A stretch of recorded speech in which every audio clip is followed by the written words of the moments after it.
Hello everyone. Easy physics by N के channel पर आपका एक बार फिर स्वागत है। आज अपन अपने पहले चैप्टर विद्युत क्षेत्र का सबसे आखिरी टॉपिक अपन पढ़ने जा रहे हैं। आज का अपना जो टॉपिक है वो ये कहता है कि आपके पास एक समान विद्युत क्षेत्र आपको दे रखा है, उसमें एक कोई इलेक्ट्रिक डाइपोल विद्युत द्विध्रुव रखा गया है। तो उस समान विद्युत क्षेत्र में रखे उस डाइपोल के ऊपर फोर्स कितना लगेगा, बल कितना लगेगा और बल आघूर्ण कितना लगेगा। तो इसके अंदर दो भौतिक राशियों की आपको वैल्यू निकालनी है। ये प्रश्न जो है वो 1 नंबर के प्रश्नों में, 2 नंबर के प्रश्नों में और न्यूमेरिकल में भी पूछा जा सकता है। तो इसके लिए अपने विद्युत क्षेत्र का टॉपिक अपन इससे पहले पढ़ चुके हैं, विद्युत द्विध्रुव का भी वीडियो अपन इससे पहले देख चुके हैं। उन दोनों को क्लियर करने के बाद अपन इस टॉपिक को पढ़ना चाहिए। तो इसमें अपने को कह रहा है कि आपके पास एक कोई समान विद्युत क्षेत्र है। पहले अपन इसका डायग्राम बना लेते हैं। तो डायग्राम अपना कह रहा है कि आपके पास एक समान विद्युत क्षेत्र दे रखा है। समान विद्युत क्षेत्र को निरूपित करने के लिए आप जानते हैं कि एक दूसरे के समांतर विद्युत बल रेखाएं अपने को रखनी पड़ती हैं और इन बल रेखाओं के जो बीच की दूरियां हैं वो भी समान होनी चाहिए, क्योंकि यदि दूरियां अलग अलग हो जाएंगी तो जहां पे विद्युत बल रेखाएं एक दूसरे के नज़दीक निकलेंगी वहां पे उनका घनत्व ज़्यादा होगा, तो वहां पर विद्युत क्षेत्र की तीव्रता ज़्यादा हो जाएगी, यानी कि विद्युत क्षेत्र में असमानता हो जाएगी। इसलिए हमेशा ध्यान रखें, समान विद्युत क्षेत्र का मतलब विद्युत बल रेखाएं एक दूसरे के समांतर होनी चाहिए और सभी बल रेखाओं के बीच की दूरियां इक्वल होनी चाहिए। चलिए ठीक है, इसमें आपने एक विद्युत द्विध्रुव रखा है। तो इलेक्ट्रिक डाइपोल का टॉपिक भी अपन पढ़ चुके हैं, जिसमें एक प्लस क्यू चार्ज है, एक माइनस क्यू चार्ज है। दोनों आवेशों के बीच की दूरी है वो 2a है। उसको इस प्रकार से रखा हुआ। एक चीज़ अपन ने और साथ में ले रखी है कि ये जो डाइपोल है वो आपका एक्स के साथ में, यानी इस विद्युत क्षेत्र की दिशा के साथ में थीटा डिग्री का कोण बना रहा है। विद्युत क्षेत्र की दिशा में और इलेक्ट्रिक डाइपोल के कारण जो विद्युत द्विध्रुव आघूर्ण उत्पन्न होगा, आप जानते हैं इसकी जो डायरेक्शन होती है वो माइनस क्यू आवेश से प्लस क्यू आवेश की तरफ होती है। तो इन दोनों के बीच का जो आपका एंगल है ये आपके पास विद्युत क्षेत्र की दिशा है और ये आपके पास माइनस क्यू आवेश से प्लस क्यू आवेश के बीच की विद्युत द्विध्रुव आघूर्ण की दिशा है। तो इन दोनों के बीच का ये जो एंगल यहाँ पे बनेगा वो एंगल आपने थीटा ले रखा है। चलिए ठीक है, अब आप जानते हैं कि किसी विद्युत क्षेत्र में जब कोई आवेश रखा जाएगा तो उसके ऊपर बल लगेगा। तो और F का फॉर्मूला होता है F is to Q E. तो ये जो प्लस आवेश है, प्लस आवेश के ऊपर बल की दिशा क्या होगी, विद्युत क्षेत्र की दिशा में बल लगेगा। माइनस क्यू आवेश के ऊपर बल की दिशा क्या होगी, बाह्य विद्युत क्षेत्र की दिशा के विपरीत दिशा में बल लगेगा। तो इस प्लस क्यू आवेश के ऊपर जो फोर्स लगेगा उसको मैं इस तरफ लिख देता हूँ क्यू ई वेक्टर। और ये जो माइनस क्यू आवेश है इसके ऊपर जो लगने वाला बल है जो विद्युत क्षेत्र में रखने के कारण लगेगा वो लगेगा माइनस क्यू ई वेक्टर, क्योंकि इस आवेश के ऊपर लगने वाले बल की दिशा बाह्य विद्युत क्षेत्र की दिशा के विपरीत है और उस विपरीत को दर्शाने के लिए आपने यहाँ पे नेगेटिव साइन काम में लिया है। तो अब आपको सबसे पहले निकालना था इस द्विध्रुव के ऊपर बल कितना लगेगा। इसके ऊपर तो दो ही फोर्स लग रहे हैं, दोनों के परिमाण क्या है, ये प्लस क्यू ही है और ये माइनस क्यू ही है। दोनों के परिमाण तो समान है। ये माइनस क्या बता रहा है, इसकी दिशा बता रहा है, और दोनों की डायरेक्शन क्या है, अपोजिट है, विपरीत है। यानी कि आप ये कह सकते हो समान विद्युत क्षेत्र में जब कोई इलेक्ट्रिक डाइपोल रखा जाएगा तो उस पर लगने वाला परिणामी बल जो है, टोटल फोर्स है, वो कितना हो जाएगा, 0 हो जाएगा। तो ये 1 नंबर के प्रश्नों में भी क्वेश्चन पूछा जाता है। समान विद्युत क्षेत्र में जब कोई डाइपोल रखा जाएगा तो उस पर लगने वाला नेट फोर्स कितना हो जाएगा, 0 हो जाएगा। अब अपन इसके थोड़े से नोट्स में स्टेटमेंट लिखते हैं। तो क्या लिखना है कि समान विद्युत क्षेत्र ई सदिश के साथ थीटा कोण बनाते हुए एक विद्युत द्विध्रुव जिसका नाम लिख देते हैं अपन ए बी। तो ये जो माइनस क्यू आवेश है इसका नाम लिख देते हैं अपन ए और प्लस क्यू आवेश का नाम लिख देते हैं अपन बी। ए बी रखा गया है। अब इसके जिसके प्लस क्यू आवेश पर बल कितना होगा उसको अपन F1 वेक्टर कह देते हैं, that is equals to Q E vector, समीकरण नंबर 1। माइनस क्यू आवेश के ऊपर बल कितना होगा उसको अपन F2 कह देते हैं, जिसकी वैल्यू हो जाएगी माइनस क्यू ई वेक्टर। यानी ये F2 वेक्टर की दिशा और इस E वेक्टर की दिशा दोनों विपरीत हैं, इसको ये माइनस प्रदर्शित कर रहा है। तो अपन क्या करेंगे, चाहो तो आप लिख दें अध्यारोपण सिद्धांत से या फिर डायरेक्ट लिख दें कुल परिणामी बल। तो F वेक्टर बराबर F1 प्लस F2 वेक्टर। ये तो अपने को जब डेरिवेशन पूछे तब इतनी सारी कहानी लिखनी होती है। 1 नंबर का प्रश्न भी आता है जिसमें आपसे सीधा परिणामी बल पूछता है, तो आपको सिर्फ एक शब्द लिखना होता है, परिणामी बल 0। तो यहाँ पे अपन इनकी वैल्यू रख लें, तो ये वैल्यू हो जाएगी आपके पास QE वेक्टर और प्लस के निशान की जगह क्या आ जाएगा, माइनस QE वेक्टर। तो F नेट कितना हो जाएगा, F वेक्टर बराबर हो जाएगा 0। तो इस प्रकार से आप कह सकते हो कि समान विद्युत क्षेत्र में रखे इलेक्ट्रिक डाइपोल पे लगने वाला फोर्स कितना होगा, 0 होगा। अब अपन बात करते हैं बल आघूर्ण की, टॉर्क की। तो बल आघूर्ण जो होता है, देखें जब किसी वस्तु के ऊपर लगने वाले बल अगर एक ही क्रिया रेखा के ऊपर हो, एक ही क्रिया रेखा का मतलब है कि मान लीजिए ये पेन रखा हुआ है, इस पेन को एक तो मैं इधर से पकड़ करके और मेरे दाहिनी तरफ खींच रहा हूँ और एक इसको इधर से पकड़ करके मैं बाईं तरफ खींच रहा हूँ। जब दोनों तरफ बराबर फोर्स लगाओगे तो ये वस्तु अपनी जगह स्टेबल स्थिर रहेगी, ठीक है। यानी ये जो दोनों बल हैं, इन दोनों बलों की क्रिया रेखाएं क्या हैं, एक ही हैं, दोनों बल एक ही रेखा के ऊपर लग रहे हैं। लेकिन जब ये पेन ऐसे रखा हुआ है और इसकी टिप को मैं अपने दाहिनी तरफ खींचूं और ये नीचे का जो पेन का कैप लगा हुआ है इसको मैं बाईं तरफ खींचूं, तो जैसे ही मैं इसको खींचूंगा, यानी यहाँ पे 2 धागे बांध करके दोनों को विपरीत दिशा में खींचेंगे, तो आप देखते हैं कि ये पेन है वो इस तरीके से संरेखित हो जाएगा।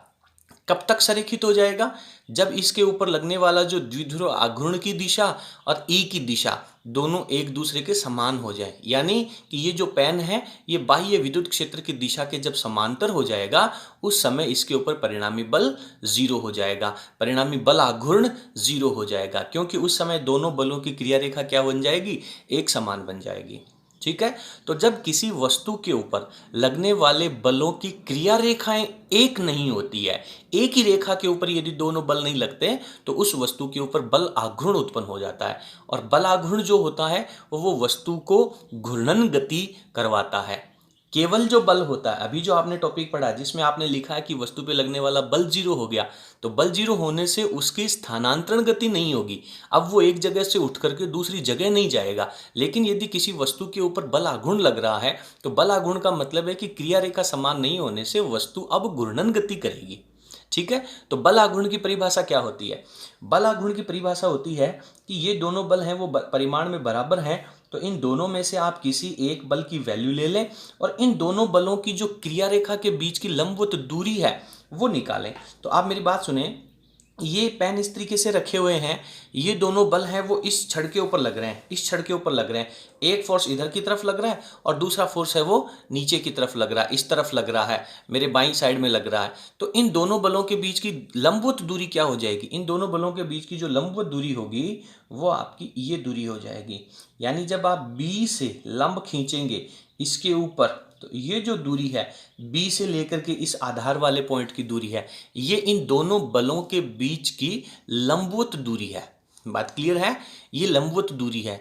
तो ये लंबवत दूरी निकालने के लिए क्या करेंगे, मान लीजिए इस पॉइंट को आपने सी पॉइंट कह दिया, तो ए सी बी आपके पास एक समकोण त्रिभुज बन गया और ये वाला एंगल थीटा है, तो ये वाला एंगल भी कितना होगा, थीटा होगा। और थीटा कोण के सामने वाली भुजा क्या बन जाएगी, लंब बन जाएगी। ये 90 डिग्री का एंगल है, इसके सामने वाली भुजा जो जिसकी लंबाई 2a है वो क्या बन जाएगी, वो इसका कर्ण बन जाएगी। तो कर्ण में और लंब में संबंध के अनुसार आप लिख सकते हो कि ये जो BC भुजा है इसकी वैल्यू हो जाएगी 2a साइन थीटा। ये बात आप लोगों ने कक्षा 11 में बहुत अच्छे तरीके से पढ़ी है, ठीक है। तो ये जो BC जो इन दोनों बलों के बीच की लंबवत दूरी है वो आपकी होगी 2a साइन थीटा। तो अब अपन सीधा सीधा बल आघूर्ण का फॉर्मूला लिखेंगे और उसके अनुसार इसकी वैल्यू निकालते हैं। इससे पहले अपने को यहाँ पे भी ये भी लिख देना चाहिए कि जब बल आपका परिणामी बल कितना हो गया, 0 हो गया, तो यहाँ पे अपने को लिख देना चाहिए कि वस्तु जो है वो स्थानांतरण गति नहीं करेगी, स्थानांतरण गति नहीं करेगी, ठीक है। ये बात अपने को लिखनी चाहिए। अब अपन बल आघूर्ण निकालते हैं। बल हो गया कोई भी एक बल, उसके बाद में उनके बीच की लंबवत दूरी। तो आपने अभी पढ़ा था कि बल की वैल्यू कितनी है, QE है। बलों के बीच की लंबवत दूरी जो आपने अभी देखी है कितनी है, 2a साइन थीटा है। तो ये लिख दी मैंने 2a साइन थीटा। अब आप लोग बल आघूर्ण की परिभाषा से पहले आपने विद्युत द्विध्रुव आघूर्ण की परिभाषा पढ़ी है, जो कहता है कि P this is equal to द्विध्रुव का कोई एक आवेश और उन आवेशों के बीच की लंबवत दूरी। तो आप यहाँ पे क्या अप्लाई करेंगे कि P बराबर Q इंटू 2A। तो ये जो Q है उसको यहाँ से निकालेंगे और इस 2A को यहाँ से निकालेंगे। तो फाइनली आपके पास क्या वैल्यू आ जाएगी, तो दिस इज इक्वल्स टू, इन दोनों का तो बन गया P, इसके साथ में क्या रह गया E, और लास्ट में क्या रह गया आपके पास साइन थीटा। ठीक है, आपके पास जो बल आघूर्ण है वो भी सदिश राशि है, आपके पास ये जो PE है ये भी आपके पास सदिश राशि है, और E वेक्टर है ये भी आपके पास सदिश राशि है। और आप जानते हैं कि इन दोनों के जो गुणनफल का मैक्सिमम मान है उसको हटाने के लिए आप जब साइन थीटा को यहाँ से रिमूव करेंगे तो इसके बीच में क्या लग जाएगा, क्रॉस प्रोडक्ट लग जाएगा। तो ये बन जाएगा P क्रॉस E। तो टो वेक्टर बराबर ये हो गया P vector cross E vector. तो ये इसका रिजल्ट आ जाता है किसी वस्तु के ऊपर, किसी विद्युत द्विध्रुव के ऊपर लगने वाले बल आघूर्ण का फॉर्मूला। तो जब डेरिवेशन पे जाता है तब तो आपको टो बराबर P vector cross E vector पे जाना है, और ज़्यादातर जो न्यूमेरिकल्स आएंगे उन न्यूमेरिकल्स में आपको ये फॉर्मूला यूज़ करना है। यहाँ पे ये जो टाउ है इसकी जो दिशा है वो P की और E की दोनों की दिशाओं के गुणनफल के लंबवत होगी, यानी एक एक्स एक्स है एक वाई एक्स है, तो ये जेड एक्स की डायरेक्शन में आएगी। यहाँ पे आप देख रहे हैं कि सदिश गुणनफल है, इसको यदि आई डायरेक्शन में मानेंगे इसको वाई में, तो आई और वाई का जो सदिश गुणनफल है वो आई इंटू जे बराबर के होता है, आप लोग जानते हैं। तो इस तरीके से ये सदिश गुणनफल प्राप्त होता है। तो ये आपके पास जो बल आघूर्ण है वो सदिश राशि प्राप्त होती है। ठीक है, अब इसके ऊपर आधारित अपने बुक में एक एग्जाम्पल देख रखा है, अब अपन उस एग्जाम्पल को भी सॉल्व करते हैं। उससे पहले अपन इसमें दो चार चीज़ें और देखते हैं। विशेष स्थितियों का टॉपिक भी आता है जिसमें से कई बार प्रश्न परीक्षा में आ जाता है। विशेष स्थितियां, इस बात को आपको समझना बहुत जरूरी है। ध्यान देना किस तरीके से, कि यदि मान लीजिए मैं थीटा का मान 0 डिग्री कर दूं, थीटा का मान 0 डिग्री, थीटा का मान 0 डिग्री का मतलब क्या है कि ये जो आपका विद्युत क्षेत्र की दिशा है और ये जो P की दिशा है ये दोनों एक दूसरे के समान दिशा में रखे हुए हों, तो जब कोई डाइपोल इस तरीके से रखा होगा क्या इसके ऊपर कोई बलाघूर्ण लगेगा, बिल्कुल नहीं लगेगा। तो वही वैल्यू अपन यहाँ पे रखते हैं। तो थीटा का मान जैसे ही आप इस फॉर्मूले के अंदर 0 डिग्री रखेंगे तो साइन 0 की वैल्यू तो 0 होती है, और साइन 0 की वैल्यू 0 होने से टॉ की वैल्यू क्या बन जाएगी आपके पास, 0 बन जाएगी। यानी इसके ऊपर कोई बल आघूर्ण नहीं लग रहा है, और जैसे बल आघूर्ण नहीं लग रहा है इसका मतलब ये जो विद्युत द्विध्रुव है वो बिल्कुल स्थायी अवस्था में है। सबसे इंपॉर्टेंट प्रश्न बनता है यहाँ से, ये कैसी अवस्था में है, स्थायी अवस्था में है। ठीक है, इसके बाद में अपन पॉइंट नंबर 2 पढ़ते हैं। पॉइंट नंबर 2 में थीटा का मान अपन ले लेते हैं भैया 180 डिग्री। ठीक है, और 180 डिग्री के अंदर क्या हो जाएगा, 180 जब आप रखेंगे यानी कि ये जो डाइपोल है वो जस्ट अपोजिट डायरेक्शन में रखा हुआ है। ई की दिशा आपके एक्स एक्स की दिशा में है, और जो पी है द्विध्रुव आघूर्ण की दिशा है वो माइनस एक्स एक्स की दिशा में है। तो उस स्थिति में जब आप इस डाइपोल को रखेंगे और उसके ऊपर बल लगेगा तो बल आघूर्ण तो उसके ऊपर 0 हो जाएगा, क्योंकि साइन 180 का मान कितना होता है, मैं यहाँ पे लिख देता हूँ sine 180 this is also equals to 0। तो यहाँ पर आपके पास टॉ की वैल्यू कितनी बन जाएगी, 0 बन जाएगी। बल आघूर्ण का मान तो 0 हो जाएगा, पर ये क्या हो जाएगी, अस्थायी अवस्था हो जाएगी। अस्थायी अवस्था यानी यहाँ पर द्विध्रुव जो है, डाइपोल जो है वो स्टेबल नहीं होगा। और तीसरी स्थिति अपन ले लेते हैं थीटा का मान 90 डिग्री। तो आप लोग जानते हैं कि थीटा का मान जब आप 90 डिग्री लेंगे तो यहाँ पे आप लिख दें कि भैया साइन 90 जो है दैट इज इक्वल्स टू 1 होता है, और जैसे ही साइन 90 की 1 वैल्यू आप यहाँ पे रखेंगे तो आपके पास टॉ की जो वैल्यू आ जाएगी that is equals to PE। Tau की वैल्यू कितनी बन जाएगी, PE बन जाएगी, क्योंकि साइन थीटा तो यहाँ से रिमूव हो गया ना, इसकी वैल्यू तो 1 होगी ना, और ये इसकी मैक्सिमम वैल्यू होती है। बल आघूर्ण की जो वैल्यू होती है वो यहाँ पे मैक्सिमम होती है। ये 3 केस यहाँ पे और बनते हैं, बहुत इंपॉर्टेंट है, इन चीज़ों को समझें। अब अपन एग्जाम्पल देखते हैं। एग्जाम्पल नंबर अपना 20 जो है वो ये कह रहा है कि Q बराबर 1000 माइक्रोकुलम, माइक्रो यहाँ पे अगेन मिस प्रिंटेड है, माइक्रो को अपन हटाएंगे तो 10 की पावर -6 लग जाएगा, और 1000 को मैंने 10 की पावर 3 लिखा है, दोनों को सोल्व किया तो 10 की पावर -3 कूलाम बच गया। इतने कूलाम के दो आवेश, एक प्लस और एक माइनस, दोनों आवेश जो हैं वो एक दूसरे से 2 mm की यानी मिलीमीटर की दूरी पर रखे हुए हैं। मिलीमीटर को जब आप हटाएंगे तो 10⁻³ से गुणा होकर के मीटर में कन्वर्ट हो जाएगा। दोनों आवेशों के बीच की इतनी दूरी है, यानी कुल मिलाकर के ये जो एक कॉन्फ़िगरेशन दे रखा है वो आपको विद्युत द्विध्रुव का दे रखा है। ये जो विद्युत द्विध्रुव है, इसका द्विध्रुव आघूर्ण है वो विद्युत क्षेत्र की दिशा के साथ 30 डिग्री का कोण बना करके रखा हुआ है। थीटा का मान 30 डिग्री दे रखा है। सवाल कह रहा है कि उसके ऊपर इस स्थिति में लगने वाले बल आघूर्ण की वैल्यू निकालिए। तो फर्स्ट ऑफ ऑल अपने को टो इज इक्वल्स टू अपने को फॉर्मूला लिख लेना चाहिए। आप लोग जानते हैं टो इज इक्वल्स टू होता है पी ई साइन थीटा। ठीक है, अब यहाँ पे P की वैल्यू लिख दें। P क्या है सर? P तो है ही नहीं आपके पास। तो P बराबर होता है आवेश इंटू दोनों आवेशों के बीच की दूरी। आगे अगेन लिख दें E और फिर लिख दें साइन थीटा। अब आप चलते जाएं, आवेश का मान लिख दें 10⁻³ कूलम। दोनों के बीच की दूरी लिख दें 2 × 10⁻³ उसके बाद में E की वैल्यू कितनी है? E की वैल्यू आपको दे रखी है 15 × 10⁴। तो ये भी मुझे यहाँ पे लिखना चाहिए था। E बराबर दे रखा है 15 × 10⁴। मात्रक क्या होगा इसका?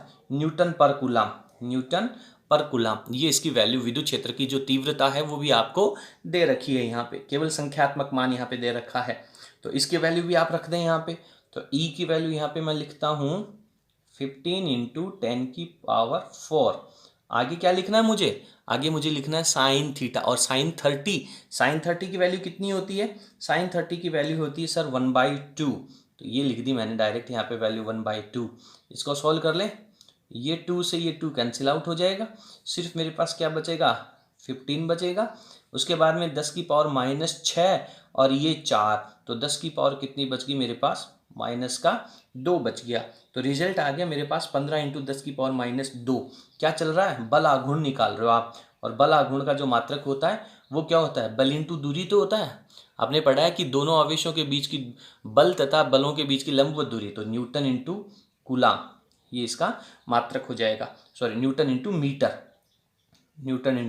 मीटर, दूरी को अपन मीटर से लिखेंगे, न्यूटन मीटर, तो ये इसकी वैल्यू हो जाएगी। तो ये इसका बहुत अच्छा एग्जाम्पल दे रखा है। इसके बाद में अपन एक सवाल देखते हैं। वो सवाल आपको पढ़ करके उसका आंसर अपने कमेंट बॉक्स में लिखना है।